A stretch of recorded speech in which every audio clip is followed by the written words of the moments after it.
It was the start of a typical summer game at the end of June 1950 when he trotted out onto the diamond and headed to the outfield.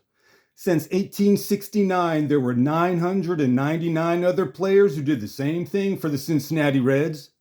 Today, he's the 1,000th player to appear in a game for the team. Not a real big deal, a statistical franchise milestone discovered at a later date. Still, pretty cool to have your name attached to a bit of baseball history and makes for a good Reds trivia question. Also on this day, he'd make his MLB debut and go in the books as the youngest player in MLB for the season of 1950 and play in 2 games, getting 1 at-bat before being sent down to the minors. He'd appear for the Reds again in 1951 for another 2 games, but this time had no at-bats.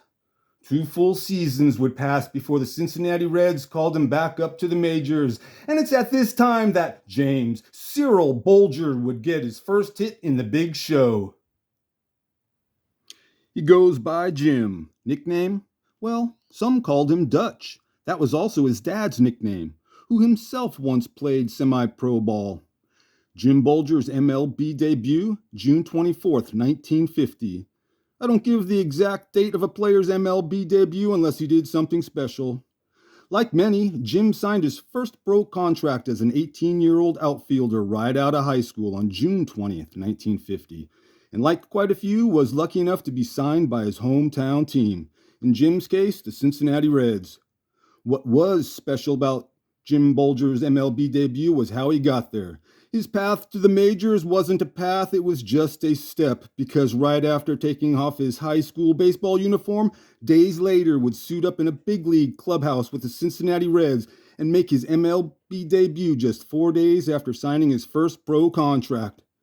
He only turned 18 when he showed up to the Polo Grounds with the rest of the Reds to play the Giants on that June 24th, and it was Reds manager Luke Sewell who put Jim Bolger in the game unknowingly, making him the Cincinnati Reds player number 1,000 to appear in a game for the club. And Jim didn't do anything special that day. He just showed up, and it was nature and timing that made him the youngest player in the majors that season when put in the game. Same deal as another more historic Cincinnati Reds player named Bobby Balsena, who in 1956 was the first Asian player in MLB history. Bobby didn't do anything special either. Like Jim Bolger, he just showed up and when put in the game, made MLB history. Jim Bolger was born 1932 in Cincinnati, Ohio, and went to Purcell High School, where the 6'2", 180-pound outfielder was a 3-sport star who made many headlines for the Cavaliers, especially in football, leading them to an undefeated record his senior year, scoring 17 touchdowns, and in his final game ran for 110 yards, scoring 3 touchdowns on 10 carries. He was later named First Team All-State, a real accomplishment because, like California and Texas, Ohio is a huge football state. And the guy some called Dutch had scouts from all 3 sports watching him and would turn down football scholarships from some of the biggest football colleges in the nation, including USC and Notre Dame. He instead chose to play baseball and would attend Xavier University during the off-season. As they say, a highly regarded prospect, with the youngster receiving baseball offers from all 16 major league teams. Reds scout Buzz Boyle considered him the best outfield prospect ever produced by the city of Cincinnati, which is really saying something because baseball in Cincinnati goes back to 1869. Jim reported directly to the big league club, spending a little over a week there getting his first taste of professional baseball, and it just happens to be in the majors.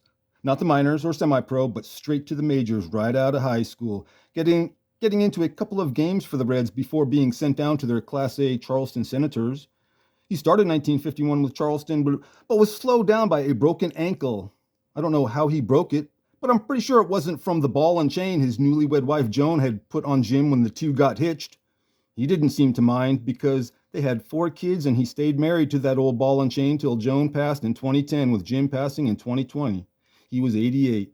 1951 was a good year for Jim. He got married and was called back up by Cincinnati in September, where he would steal his first base and score his first run. The Reds traded him in 1952 to the Buffalo Bisons organization, who tried Jim on 3 of their teams that season. Williamsport Tigers, Little Rock Travelers, but played mostly in Class B with the Burlington Flints in the 3I League. It was around this time the highly regarded youngster was considered by some to be a flop. Yet, the following season, the Reds bought him back from Buffalo and put him on their Columbia Reds, playing in 131 games with the team that would go on to be the South Atlantic League champions for 1953 by beating the Jacksonville Braves in the finals.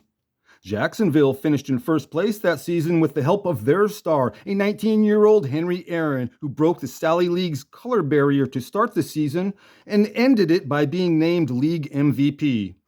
If you thought young Henry led the league in homers, you'd be wrong. It was Tommy Giordano. And if you thought Henry led the league in triples, he did not. It was the man of the moment, Jim Bolger. And Jim was second in hits behind the league MVP, soon to be known as Hammerin' Hank. I was able to find one quote from Jim about that season and why it was so different. He started wearing glasses for 1953 and wears them in all of his Topps baseball cards, saying, "A lot of people looked down on players who wore glasses. They thought you couldn't see. A coach once told me I couldn't play center field with glasses. I led the Sally League in putouts wearing glasses." He also set a league record with 436 putouts in 1953. Yeah, it makes sense. Being able to see properly will help your performance in sports. Jim Bolger was moved up to Double-A Tulsa Oilers for 1954, playing in 153 games while putting up very nice numbers, nice enough to get called back up by the Reds again in September. And it's at this time he finally gets his first MLB hit, a single off Pirates pitcher Vern Law. The guy some call Dutch had been in the Reds organization for most of his career, but made only 9 appearances in the bigs, and after the season was traded by them again, this time to the Chicago Cubs, playing all of 1955 with the Cubbies. They sent him to their top affiliate, the LA Angels, for 1956, where he played in 165 games on that PCL championship team, hitting .326 and knocking out 28 home runs, which was surprising because the most he ever hit in one season was 10. When the sports writers selected 1956 PCL All-Star team, 8 of the 14 spots were filled by LA Angels. And Dad has autographs from 6 of the 8 Angels All-Stars. Besides Jim Bolger, he has league MVP Steve Bilko, pitcher Dave Hillman, infielders Casey Wise and Gene Mock, and catcher L. Tappy.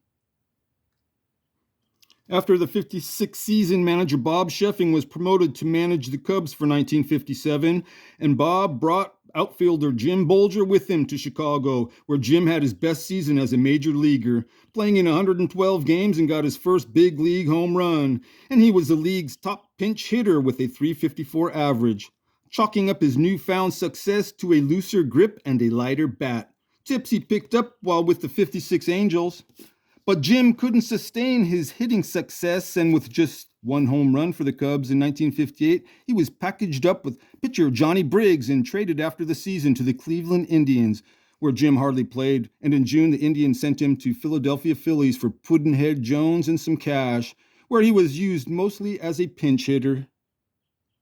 This was Jim Bolger's 7th and final season in the majors. After playing in a total of 312 big league games, he'd played 3 more seasons in AAA with the Sacramento Solons, the San Diego Padres, and in 1962 the Louisville Colonels, and helped them to their 3rd straight American Association championship by leading the team in batting average.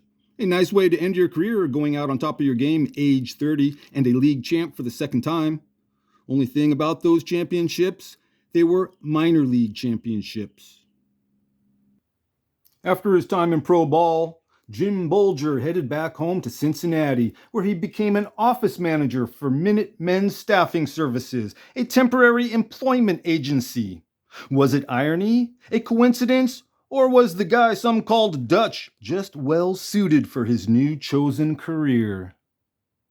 He had plenty of experience being a temp himself after playing on 20 teams in 10 leagues during his 13 seasons in pro ball. This is where he learned to work alongside and deal with all the different types of personalities that make up a pro sports team, everything from the bat boy to the owner. With the salaries ball players made back then, only a handful of superstars could retire comfortably after their baseball days, so long as they spent wisely.